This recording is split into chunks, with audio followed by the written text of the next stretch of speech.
Praise the lord. దేవునికి వందనాలు. దేవుని వాక్యాన్ని కొద్ది నిమిషాలు ధ్యానిద్దాము.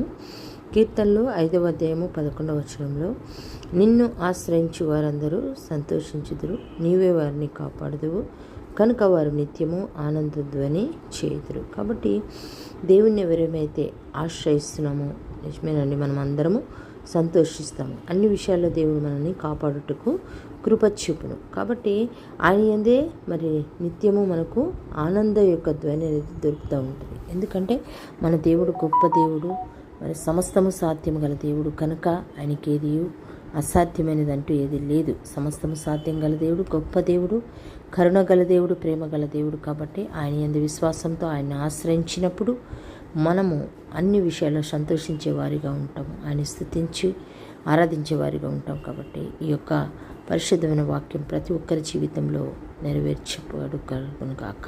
ఆమేన్.